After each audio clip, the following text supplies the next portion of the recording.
Welcome back to Snow's Investor Journey. Thanks for joining me. In episode 3, we finally finished everything that happened over week 1. I went from zero to over £20,000 invested in a trading 2 and 2 stocks and shares ISA, and I tried my hand at the dividend capture strategy without even realising it, and I ended the week with a lovely £217 profit. I'll just take a moment to remind you that nothing in this video should be considered as financial advice in any form, and that any investments made are at risk of both increasing and decreasing in value. This time, we're going to cover the entirety of week 2 of my investing journey. Part 1 will quickly speed through the trades that I made. Part 2 will cover one specific pie and why it was a horrendous idea, and Part 3 will explain the changes I've made to the purpose of this portfolio moving forward. Nothing significant happened over the weekend between weeks 1 and 2, however it is the presidential inauguration on Monday, so who knows how that's going to affect things. Part 1. Trades that I made. Monday, 20th of January. The US market was closed for Martin Luther King Day, but it also happened to be the day of Trump's inauguration. Apparently it's only the second time in history that the inauguration and MLK Day have overlapped, and isn't due to overlap again until 2053. The UK market was open, however.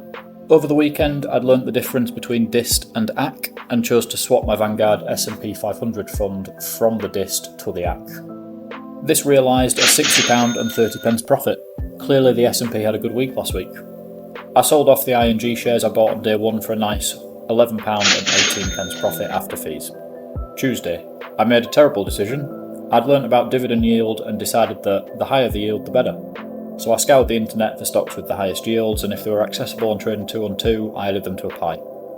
I found 16 stocks with annual yields over 15%, and I threw £250 at that pie.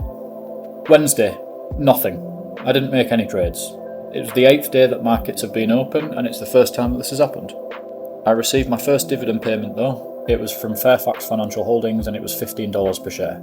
It's quite an expensive stock, so I only held 0.89 of a share. After the US tax and the currency conversion, the $13.35 dividend was only £9.24. But still, for my first dividend, I was quite happy with that. I'd been looking at the dividends I'm forecasting with both the US and UK pie stocks, and more often than not it's less than £1 expected in each dividend. The only disappointment was with myself, as I'd been hoping for a dividend much closer to £12 because I didn't take into account the tax or the currency conversion. Thursday, I sold all of the money in the Vanguard S&P 500 AC fund, as I've decided to open a LISA, and I need to reallocate £4,000 from the ISA allowance in trading 2 on 2 to the new LISA.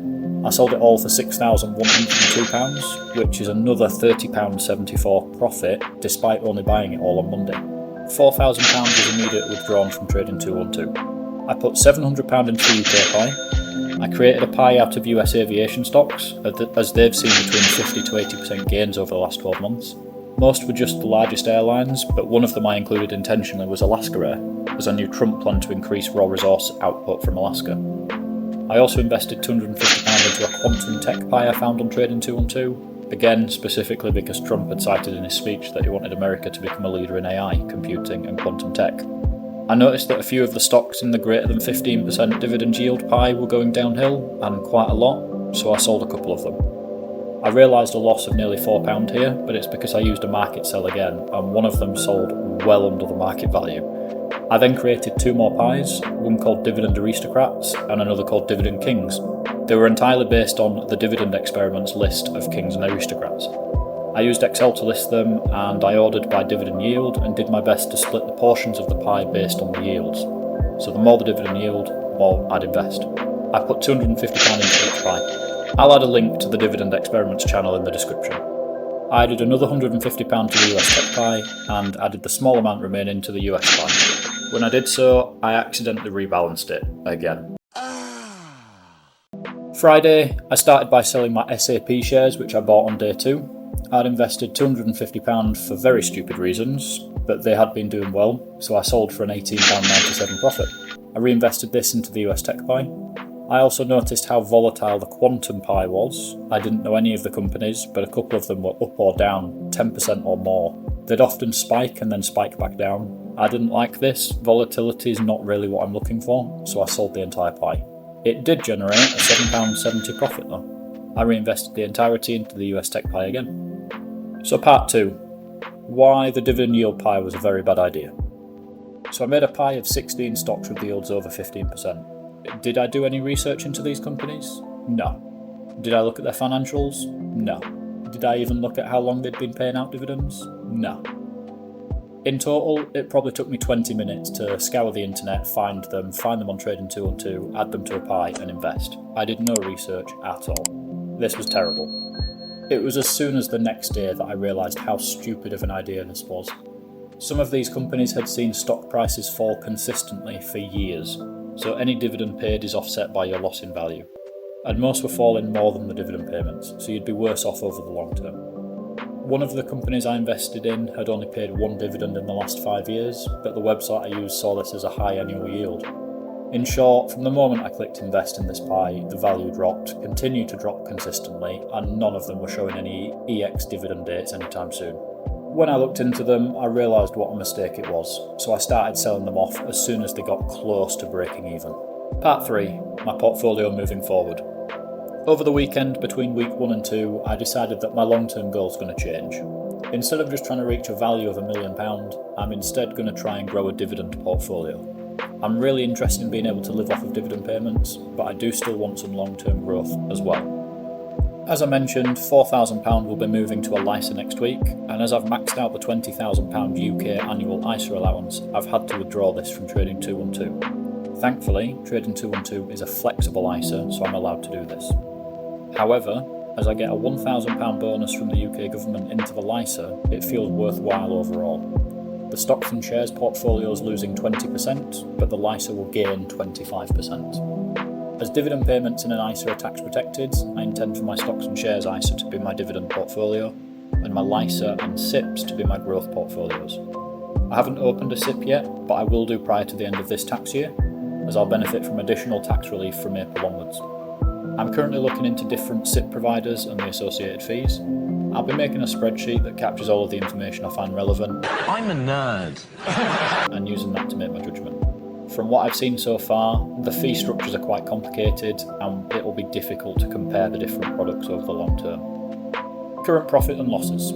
So week 2 ended with a portfolio value of £16,652, which, based on 16,681 invested, is an overall loss of £29, or minus 0.17%. Take into account that I received the dividend of £9.24 as well, and you could look at it as a loss of £38 total.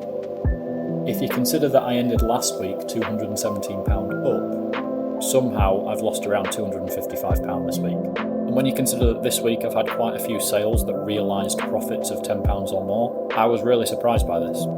I obviously looked into it and found that the reason is the dollar to pound sterling exchange rate has dropped.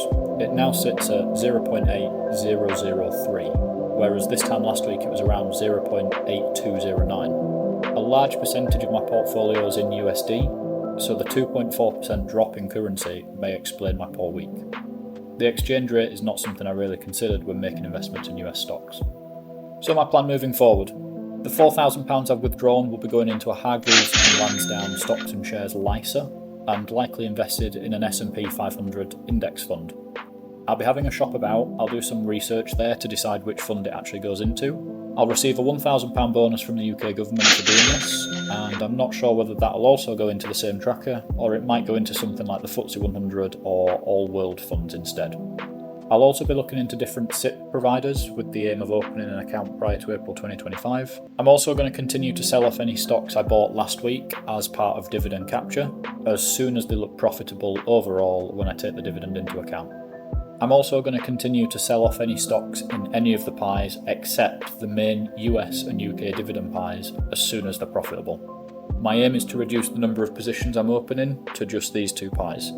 So far, in just 2 weeks of trading, I've invested in over 200 different companies.